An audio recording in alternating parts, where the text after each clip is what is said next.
실력 있는 사람은 어려운 것도 쉽게 잘 풀어서 이해하기 쉽게 설명을 하는데 제가 아직 그 정도는 아닌 것 같습니다. 오늘 설교는 좀 어렵고 딱딱하게 들릴 수도 있을 것 같은데요. 언제까지 부드러운 이유식 같은 음식만 먹을 수는 없지 않습니까? 때로는 좀 딱딱한 것도 드셔야죠. 그래서 잘 소화가 안 되시면 견디고 듣는 인내력이라도 성숙해지는 그런 시간이 되시기를 바랍니다. 그래서 오늘은 좀 재밌는 얘기로 시작을 해볼까 하는데요. 우리가 잘 아는 미국의 링컨 대통령은 얼굴에 대한 컴플렉스가 젊었을 때부터 굉장히 많았습니다. 그래서 자기 얼굴이 굉장히 못생겼다고 생각을 해서 얼굴을 다 덮을 정도로 그렇게 수염을 길렀던 사람인데요.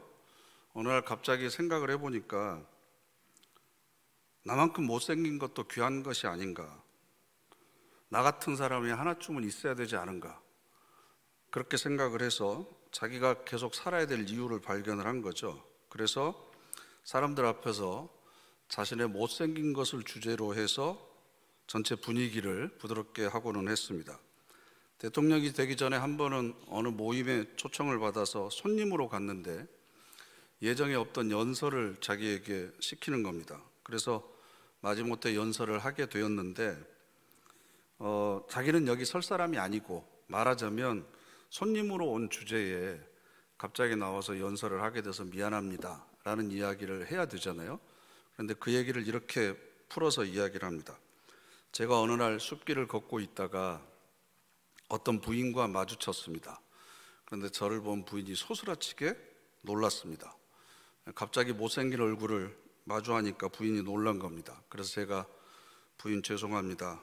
그러나 못생긴 것은 제 탓이 아니니까 이해해 주시기 바랍니다. 그랬더니 부인이 그러면 돌아다니지 않을 수는 있잖아요. 요즘 같으면 마스크 끼면 되잖아요. 이런 얘기에 감동하시는군요. 그래서 나도 지금 나설 곳이 아닌데 어쩔 수 없이 내가 나서서 이 자리에서 이런 얘기를 하게 됐다, 이렇게 표현을 한 겁니다. 그러니까 못생긴 사람 하나쯤 있으면 얼마나 좋습니까? 모든 사람에게 위안이 되고 살맛나게 하고, 그래도 내가 저 사람보다는 잘생겼어 우월감을 확인시켜 주니까 그런 것은 아무나 할 수 있는 게 아니잖아요. 근데 전부 왜 딴 사람 얘기하는 것처럼 듣고 계세요? 옆에 있는 분들 보면서, 얼굴 보면서 이렇게 얘기하세요. 감사합니다. 힘내세요. 한마디 덧붙이세요. 당신 때문에 제가 행복합니다. 위로가 되시죠? 그 자신의 약점을 즐길 수 안다는 것은 보통 수준이 아닙니다. 자신의 약점이나 허물을 오히려 자신만이 가질 수 있는 강점으로 승화시켜내는 것, 이게 바로 성숙한 사람이죠. 그래서 여러분들이 나에 대해서 감추고 싶어하는 것, 약점이라고 생각하는 것, 그것도 나의 것이다. 그것이 있기 때문에 내가 되는 거다. 우리는 하나님의 작품으로 고유성이 있고 유일성이 있고 독창성이 있습니다. 어느 누구도 흉내낼 수 없습니다. 그러니까 사실 우리가 다른 사람이 못마땅한 것이 보이잖아요. 그죠? 그럼 그건 그 사람이 잘못한 것이 아니고 내가 나를 인정하지 못하는 것이 그 사람을 통해서 보이기 때문입니다. 나의 단점이나 약점이나 허물이나 실수나 아픈 기억들까지도 사랑하고 그걸 전부 수용할 줄 아는 사람은 다른 사람의 실수나 허물도 수용할 줄 알고 받아들여질 줄 아는 겁니다. 받아들이기 힘든 사람이 있다는 것은 그만큼 내가 나를 잘 수용하지 못하고 있다는 거고, 내가 나를 잘 받아들이지 못하고 있다는 증거이기도 합니다. 그러니까 저 사람 싫어 하는 사람이 많은 분들은 내가 나를 인정하지 못하는 것이 많이 있구나, 아직도 나로 수용하지 못하는 것들이 많이 있구나, 이걸 스스로를 돌아보는 기회가 되었으면 좋겠습니다. 그리고 교회는 그렇게 다양한 사람들이 모여 있어야만 풍성해집니다. 모든 사람들이 다 똑같이 생겼다고 생각을 해보세요. 그럼 얼마나 재미없겠습니까? 그러면 하나님께서는 왜 이렇게 다른 사람들을 교회라고 하는 곳에 모이게 하셨는지, 그건 하나님께서 우리에게 주시고자 하는 은혜가 그만큼 풍성하기 때문입니다. 그 풍성한 은혜를 나 한 사람에게 모두 다 허락할 수 없습니다. 그러면 아마 우리는 그것에 짓눌려 죽을 겁니다. 그래서 나누어 줄 수밖에 없는 거죠. 그래서 이 사람에게는 이 은혜를 주고, 저 사람에게는 저 은혜를 주고, 이 사람에게는 이 은사를 주고, 저 사람에게는 또 저 재능을 주고, 그렇게 모여 있을 때 우리가 다 풍성한 은혜를 누리게 되는 거죠. 여러분, 가을에 코스모스 피잖아요. 들판에 있는 피어있는 코스모스를 보면 붉은색도 있고 보라색도 있고 핑크색도 있고 흰색도 있습니다. 그런데 핑크색 코스모스를 보고, 야, 너는 왜 빨갛지도 않고 하얗지도 않고 이게 뭐냐? 라고 얘기하는 사람 보셨습니까? 그렇게 얘기하는 사람이 있으면 정신이 이상한 사람이죠. 그런데 그 꽃을 꺾어다가 집에다가 갖다 놓으면 들판에 있을 때보다 아름답지가 않습니다. 왜냐하면 코스모스는 그 뒷배경을 가을 하늘로 하고 있어야만 훨씬 더 아름답기 때문입니다. 하나님께서는 더 이상 아름다울 수 없는 꽃에다가도 자신의 모든 영광을 다 부어줄 수가 없는 거죠. 거기에는 가을 하늘도 있어야 되고요, 산들바람도 있어야 되고, 주변에 다른 꽃들도 있어야 되고, 그것을 사랑스러운 눈길로 바라보는 감상자도 있어야 됩니다. 그 모든 것이 조화를 이룰 때 거기가 바로 풍성한 은혜가 머무는 것이죠. 그래서 우리는 서로가 다른 것을 자연스럽게 받아들이고 인정할 줄 아는 수준으로 올라가야 됩니다. 저 사람은 나하고 기도하는 스타일이 달라, 그게 정상입니다. 저 사람은 찬송하는 스타일이 나랑 달라, 그게 지극히 당연한 겁니다. 그게 맞는 겁니다. 나랑 똑같을 수가 없습니다. 그래서 이 다양함 속에서 우리를 하나 되게 하시고 풍성한 은혜를 부어주시는 하나님의 은혜를 우리 모두가 체험하기를 바랍니다. 오늘 우리가 읽은 7절부터 11절에 있는 말씀은요, 중간에 있는 8, 9, 10절 이 세 구절이 일종의 삽입절입니다. 그러니까 7절에 있는 내용이 11절로 바로 넘어가야만 자연스럽게 연결이 됩니다. 그렇게 연결해서 한번 읽어보실까요? 그러나 우리 각 사람에게 그리스도의 선물의 분량대로 은혜를 주셨나니, 그가 어떤 사람은 사도로, 어떤 사람은 선지자로, 어떤 사람은 복음 전하는 자로, 어떤 사람은 목사와 교사로 삼으셨으니. 이렇게 연결을 해야 자연스럽잖아요. 근데 7절 앞에 그러나라고 하는 접속사를 우리 성경은 생략을 했는데, 왜 그러나라고 하는 접속사가 있냐 그러면, 바로 앞에 1절부터 6절까지는 교회의 통일성, 즉 하나됨에 대해서 계속 강조했습니다. 교회는 하나다. 그 하나 평안에 매는 줄로 하나 되게 하신 것을 힘써 지켜야 된다. 그러나 직분은 훨씬 더 다양하다. 이렇게 연결이 되고 있는 거죠. 그러면 하나님께서 그리스도의 선물을 우리에게 분량대로 주셨다. 그래서 이런 다양한 직분을 우리에게 허락하셨다. 7절부터 11절로 바로 이렇게 맥락이 이어져야 되는데, 왜 중간에 그러므로 이르기를 해가지고 구약 성경에 있는 말씀을 지금 바울이 인용하고 있습니다. 이 얘기는 우리에게 선물로 주시는 직분이 얼마나 중요한지를 구약 성경의 말씀을 통해서 우리에게 강조하고 싶어서인데, 그 말씀의 내용이 사실은 좀 교리적이고 딱딱한 내용이기 때문에 제가 오늘 쉽게 풀어서 한번 말씀을 드려보겠습니다. 시편 68편 18절에 있는 말씀을 인용한 건데요, 먼저 시편 68편에 있는 말씀 한번 읽어보실까요? 주께서 높은 곳으로 오르시며 사로잡은 자들을 취하시고 선물들을 사람들에게서 받으시며 반역자들로부터 받으시니 여호와 하나님이 그들에게 함께 계시기 때문이로다. 아멘. 다윗의 시라고 알려져 있는데요, 다윗은 하나님에 관해서 이야기하고 있습니다. 그리고 하나님은 심지어는 반역자들로부터도 선물을 받으신다라고 지금 이야기를 하고 있습니다. 그런데 사도 바울은 이 내용을 약간 바꿔서 예수 그리스도의 사역에 대한 내용으로 바꿨는데요, 4장 8절 말씀을 보시면, 그가 위로 올라가실 때에 사로잡혔던 자들을 사로잡으시고 사람들에게 선물을 주셨다 하였도다. 아멘. 시편 68편의 배경을 우리가 먼저 이해를 해야 되는데요. 다윗이 왕위에 있을 때 수없이 많은 전쟁을 치렀잖아요. 내가 도저히 이길 수 없는 전쟁이었음에도 불구하고 하나님께서 직접 이 땅에 내려오셔서 그 전쟁에 개입하셔서 나에게 승리를 주셨다. 그래서 고대로 올라갈수록 부족과 부족, 민족과 민족, 나라와 나라가 싸울 때 그 전쟁은 그들이 섬기는 신들의 전쟁이었습니다. 그래서 우리 민족이 섬기는 신이 저 민족이 섬기는 신보다 더 힘이 세면 우리가 이기는 거고, 그래서 전쟁의 승리는 항상 누가 주역이냐 그러면 우리가 섬기는 신이 주인인 거죠. 그래서 여호와 하나님께서 내가 전쟁을 할 때마다 이 땅에 직접 내려오셔서 그 적들을 물리쳐 주셨다라는 겁니다. 그리고 전쟁을 하게 되면 반드시 포로를 잡잖아요.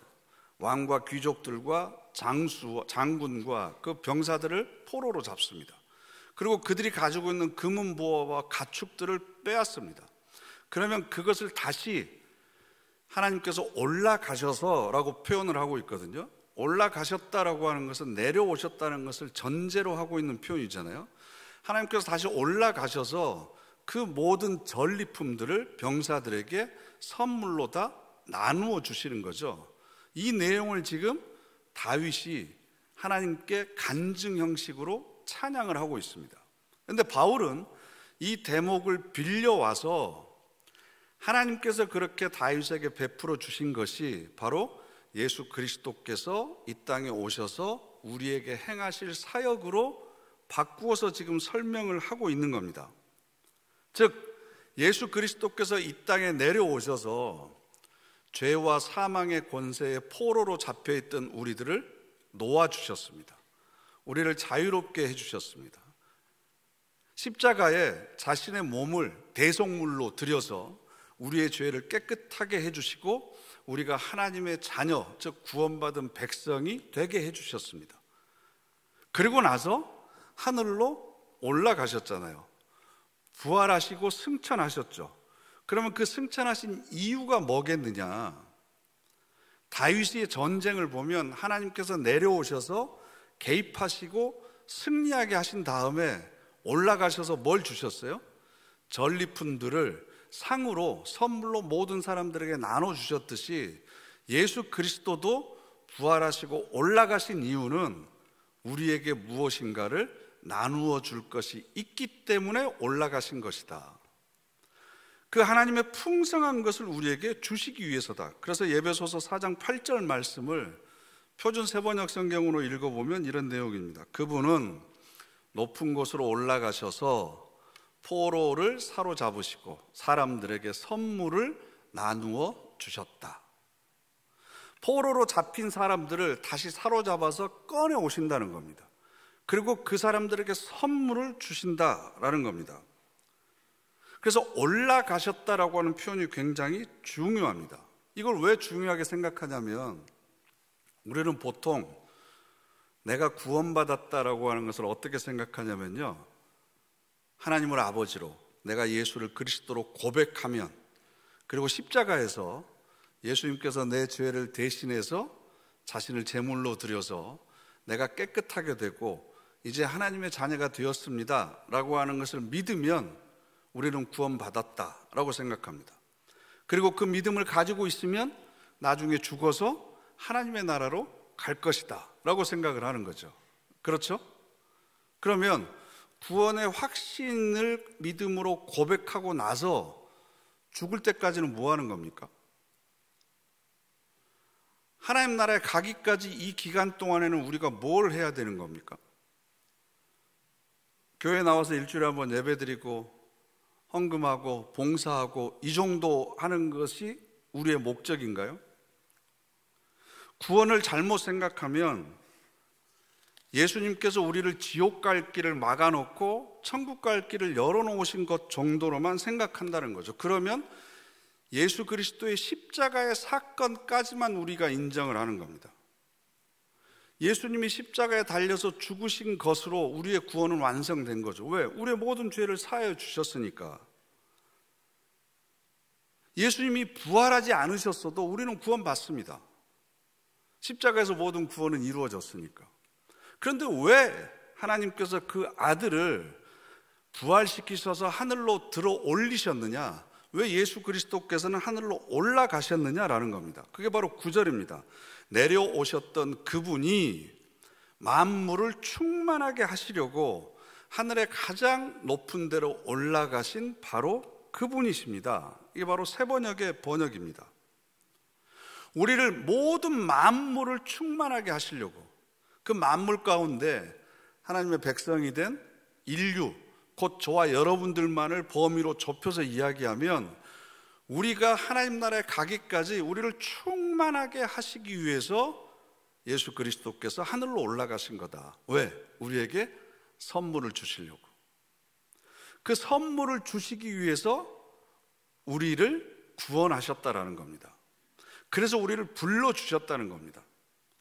그러면 그렇게 우리를 충만하게 하시는 방법이 뭐냐? 그게 바로 각 사람의 분량대로 선물을 주시는데 그게 바로 직분입니다. 직분을 통해서 우리가 다 같이 하나됨을 누리게 하시려는 겁니다. 그런데 우리가 생각하는 신앙은 나는 예수가 그리스도이신 걸 믿어. 십자가에서 예수님이 나를 위해서 돌아가셨어. 그러니까 나는 죽으면 하나님 나라에 갈 거야. 그럼 살아있는 동안에는 뭐 하실 건데요? 그럼 거기에 대해서는 우리가 빈약합니다. 왜냐하면 누려본 적이 없기 때문에. 예수 그리스도가 부활하시면서까지 하늘 보좌 우편에 앉으셔서 우리에게 성령을 통해서 각 사람에게 딱 맞게 선물을 주십니다. 그게 바로 직분이라고 하는 겁니다. 그 직분을 통해서 이제는 우리가 하나님의 풍성하신 충만함을 우리가 누리게 되는 겁니다. 그래서 우리를 이렇게 불러 모으시는 거죠. 만물을 충만하게 채워주시는 그 충만함이 나 한 사람에게 충만해질 수가 없는 거예요. 나는 요만큼밖에 못 받았습니다. 그런데 요만큼밖에 못 받은 사람들끼리 많이 모이게 되면 그 모이는 숫자만큼 하나님의 충만하심이 늘어나게 되는 거고, 나는 조금밖에 못 받았지만 이렇게 조금밖에 못 받은 사람들이 모여서 이 정도가 되면 그리스도의 장성한 분량에까지 이 정도는 우리가 함께 자라게 되는 거라는 거죠. 그러니까 우리는 서로 달라야 됩니다. 같으면 안 됩니다. 마치 퍼즐의 조각들이 다 다른 것처럼 우리는 달라야 됩니다. 달라야만 우리를 향하신 하나님의 은혜가 풍성해지고 충만해지기 때문에 그렇습니다. 그래서 우리에게 하나님께서 직분을 주시는데 11절 말씀을 보시면 그가 어떤 사람은 사도로, 어떤 사람은 선지자로, 어떤 사람은 복음 전하는 자로, 어떤 사람은 목사와 교사로 삼으셨으니 라고 되어 있습니다. 교회 안에서 여러 가지 직분이 있는데 사실은 가장 두드러지는 직분이 많은 사람들 앞에서 떠드는 거죠. 말하는 거죠. 그러니까 말씀을 맡아서 설교하는 목사가 사실은 제일 두드러질 수밖에 없습니다. 그런데 여러분, 목사는 사실 어떻게 생각해 보면 그리스도의 몸된 교회를 이루는 지체는 아닙니다. 그래서 저는 담임 목사는 교회 소속이 아니라 사실은 노예 소속인 거죠. 그리스도의 몸인 교회를 이루는 지체는 바로 여러분들 한 사람 한 사람이어야 됩니다. 말을 하는 것은 서로를 소통시키기 위한 거고, 담임 목사가 설교를 하는 것은 우리를 향하신 하나님의 기대와 소망이 무엇인지를 알려드리는 거고, 내가 어떤 식으로 교회에 참여하고 어떤 방법과 원리에 의해서 교회가 운영되고 하나님께 영광 돌려드리는지 그 갈 길을 저는 제시해 줄 뿐이지 직접 걸어가는 것은 여러분들이 해야 됩니다. 그래서 사실은 우리 몸이 움직이는 데 있어서, 우리 몸이 건강해지는 데 있어서 제일 필요 없는 게 말일 수도 있습니다. 여러분, 걷는 것을 말로 대신할 수 있습니까? 운동하는 걸 말로 대신할 수 있나요? 먹는 것을 말로 대신할 수 있습니까? 말로 하는 게 제일 쉽죠. 말로 뭐가 된다고 그러면 우리나라가 월드컵 몇 번이라도 우승했지 않겠습니까? 말이 중요하기는 하지만 실제로는 몸이 움직여야 됩니다. 그러니까 담임 목사가 해야 되는 가장 중요한 일은 여러분들 하나님께서 주신 각자의 분량대로, 은사와 재능대로 내가 이 몸에서 어떤 지체인지, 어떤 역할을 맡고 있는지를 자각하게 하고, 그래서 그 맡은 바 자리에서 성실하게 최선을 다하도록 도와주는 것이 담임 목사가 해야 되는 가장 큰 역할입니다. 즉 여러분들이 일하도록, 각자의 역할을 충실히 감당하도록 동기부여를 해주고 그것을 도와주는 것이 사실은 담임 목사가 해야 되거든요. 그런데 우리나라 교회를 보면요, 그 교회 목사가 누구냐로 점수가 매겨지는 시대가 되어버렸습니다. 이렇게 얘기하는 걸 좀 이해해 주시기 바랍니다. 예를 들면 무슨 교회, 거기 그러면 누구누구 목사, 그 목사가 얼마나 설교를 잘해서 얼마나 많은 성도들을 불러 모았는지, 그걸 가지고 그 교회의 위상이 결정이 되는 거예요. 그래서 마치 유명한 학원 강사 밑에 수강생들이 우르르 몰리는 것처럼, 야 어디 가면 은혜롭대더라, 어디 가면 설교가 좋대더라, 그래서 많은 교인들이 몰리는 것으로 그 교회가 교회다워진다고 착각하고 있습니다. 저는 이게 바로 한국 교회가 망해가는 징조라고 생각합니다. 교회는 바로 여러분 자신입니다. 여러분 한 사람 한 사람이 바로 능동교회입니다. 내가 건강한 지체로 세워지지 않으면 능동교회는 교회다워질 수가 없습니다. 하나님의 은혜를 우리 모두가 풍성하게 충만하게 누리기 위해서는 내가 받은 아주 작은 은혜지만 그걸 마음껏 누려야 되고 나누어야 되고 공유해야 됩니다. 그렇게 공유하고 나눠진 은혜들이 함께 모이고 모여질 때 우리가 더 풍성해지고 더 은혜로워지는 거죠. 그러니까 사실은 교회에서는 이해할 수 없는 일들이 많아야 되는 거죠. 내가 이해할 수 있는 일들만 일어나게 되면, 우리가 흔히 생각하는 상식적이고 합리적인 선에서만 모든 일들이 해결되면 하나님의 은혜도 상식적이고 합리적인 선에서만 우리에게 충만해지는 겁니다. 커다랄수록 이해할 수가 없습니다. 제가 목포에서 목회한 적이 있는데요, 그때 교인 중에 트레일러인데 저는 그렇게 큰 트레일러를 본 적이 없습니다. 3호 조선선은 굉장히 도로가 넓습니다. 그래서 편도 6차선, 합치면 12차선 정도가 되는데요, 그 트레일러가 너무 길어서 이쪽 끝에서 저쪽 끝으로 돌아도 한 번에 유턴을 못합니다.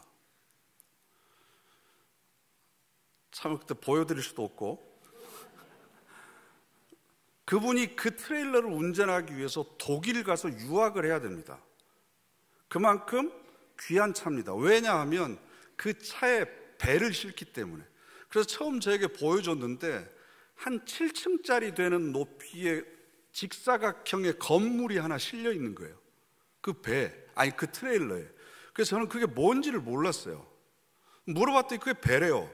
무슨 배냐 그랬더니, 목사님 작은 배는 전체적으로 다 보이지만 워낙 큰 배는 한 공장에서 다 만들 수가 없기 때문에 이렇게 나누어서 조각조각 만들어 가지고 나중에 그걸 한꺼번에 다 붙인다는 거예요.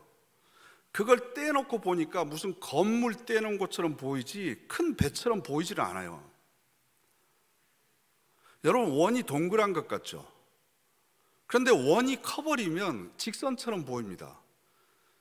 지구도 워낙 큰 원이기 때문에 지평선이나 수평선을 보면 직선처럼 보이지 그게 원처럼 보이질 않잖아요. 하나님의 은혜도 마찬가지입니다. 온 우주에 가득 차 있는 것이 하나님의 충만하심이고 하나님의 풍성한 은혜입니다. 그 은혜가 우리 가운데 임하였다고 하는 건 우리가 이해할 수 없고 측량할 수 없는 일들이 우리 가운데 일어나고 있다는 거예요. 그러니까 왜 교회에 이런 일이 일어나는지, 왜 저런 사람이 내 담임 목사가 돼야 되는지, 왜 교회에 내 이해와 상식을 뛰어넘는 일들이 일어나고 있는지 바로 발 앞에밖에 보지 못하는 우리 눈에는 도저히 이해할 수 없는 겁니다. 그런데 5년, 10년, 20년 지나고 나면 그런 일들이 있었기 때문에 우리가 이렇게 완성되어져 가고 성숙되어져 가는구나. 이런 일들을 통해서 우리의 부족했던 부분이 채워져 가는구나, 우리가 점점 이해할 수 있게 되는 거잖아요. 상식적이고 논리적이고 합리적인 수준에서 내가 받아들일 수 있는 수준의 일만 교회에서 일어나야 된다. 그러면 하나님은 초월적인 분이 아니신 거죠. 하나님은 신비한 분이 아니신 거예요. 하나님이 우리에게 주시려고 하는 그 충만하심과 풍성하심은 내 이해의 범위 안에밖에 머물 수 없는 거죠. 우리는 고작 그런 가난한 은혜만을 받고 살아야 되겠습니까? 왜 저 사람이 나랑 같이 신앙생활을 해야 되는지, 왜 나랑 같이 이 자리에 앉아 있는지 우리가 이해할 수가 없는 거죠. 지금도 왜 우리가 같은 시간, 같은 장소에서 같은 설교를 듣고 앉아 있어야 되는지 여러분 이해가 되십니까? 이해할 수가 없는 일들 속에 하나님의 신비가 감추어져 있는 겁니다. 문제는 내가 이 몸의 어떤 지체인지, 하나님께서 나에게 어떤 역할을 맡기고 싶어 하시는지, 나를 통해서 하나님의 풍성함에 어떤 면을 더 드러내고 싶어 하시는지, 그래서 나의 못남까지도, 나의 연약함까지도, 나의 약점이나 나의 허물까지도, 건강하지 못한 나의 몸까지도 하나님께서는 분명히 필요하시기 때문에 나를 이 자리에 불러주셨다. 그리고 나를 통해서 채워가실 것이 있고 완성해 가실 것이 있고, 나는 아직 이해하지 못하지만 내가 이 자리에 앉아 있는 것만으로도 은혜 받을 사람이 있고, 내가 미소 한번 짓는 것만으로도 삶의 희망을 찾는 사람이 있기 때문에 하나님께서 나를 이 자리에 불러주신 거다. 그럼 우리가 만나는 이 시간이 일주일에 몇 시간 안 되는 짧은 시간이지만 하나님의 은혜를 풍성히 경험할 수 있는 얼마나 소중한 시간입니까? 이 시간 동안 우리가 관심을 가져야 될 게 뭐가 있겠습니까? 이 시간 나를 통해서 내 안에 계신 그리스도가, 저분 안에 있는 그리스도를 어떻게 섬길 것인지, 우리가 연합해서 하나님의 풍성함을 어떻게 드러낼 것인지, 그 관심을 가지고 서로를 바라보기 시작하면 우리 안에 이미 부어주신 하늘의 신령한 복들이 보이기 시작하는 거죠. 그런데 우리는 여전히 육안으로, 육신을 따라 사람을 바라보고 판단합니다. 여전히 새로운 피조물이 되지 못했습니다. 그래서 인간적인 기준을 가지고 내 범위 내에서 모든 걸 이해하고 판단하려고 합니다. 그래서 하나님의 폭포수 같은 은혜를 내 작은 종직 그릇 안에 담아내려고 하니까 이해가 되지 않고 받아들이지 못하는 것이 너무 많은 거죠. 낭비하는 거죠. 그런데 다행인 건 나는 그렇게 종직 그릇밖에 내 그릇이 안 되지만 나 같은 종지들을 모아주셔서 나는 못 받았던 은혜들을 서로 받게 만들어 주시잖아요.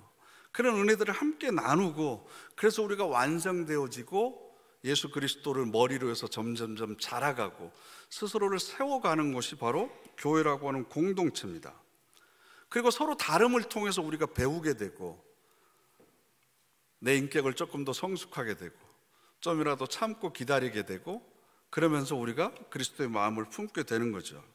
그래서 예수 그리스도를 믿고 구원받은 것으로 끝난 게 아니고, 지금부터 하나님 나라에 가기까지 이 땅을 살아가면서 우리가 풍성하게 누려야 될 것들이 있다.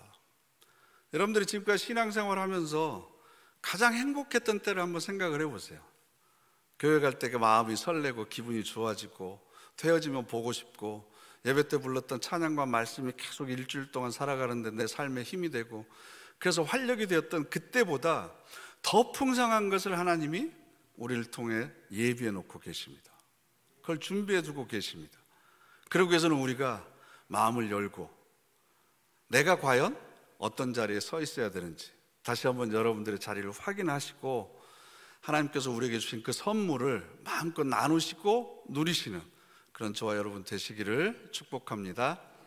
기도하겠습니다. 거룩하신 하나님, 우리를 통한 하나님의 기대와 소망을 깨닫게 하시니 감사를 드립니다. 우리를 위해서 예비해 주신 그 풍성한 은혜를 충만히 누리기를 원합니다. 만유를 통일하시고 만유 가운데 계시고 만유를 충만케 하시는 그 하나님의 은혜를 우리 모두가 소유하게 하옵소서. 우리 다 같이 합심해서 결단의 기도 드리겠습니다. 거룩하신 하나님, 이 몸된 교회가 그리스도의 몸으로 더욱더 성장하기를 원합니다. 몸된 교회가 더욱더 건강해지기를 원합니다. 지체를 불러주시고 저희들을 씹어주셨사오니 하나님 한 사람 한 사람을 능력의 오른손으로 붙들어 주시고 건강케 하여 주시고 생명력이 넘치게 하여 주시옵소서. 그래 우리 교회가 더욱더 활력과 생명력이 넘치게 하시고 하나님의 은혜 가운데 더욱더 성숙되어지는 은총을 허락하여 주시옵소서. 각 지체들이 하나님 건강해지기를 원합니다. 하나님 서로 연결되기를 원합니다. 모든 은혜를 통해서 성도 행복해 해주시고 저희들을 온전히 세우게 하여 주시옵소서. 그리스도의 마음과 하나님의 성품과 인격을 닮아가기를 원합니다. 온전한 믿음과 사랑의 봉사로 그리스도의 몸으로 저희들이 세워지게 되기를 원합니다.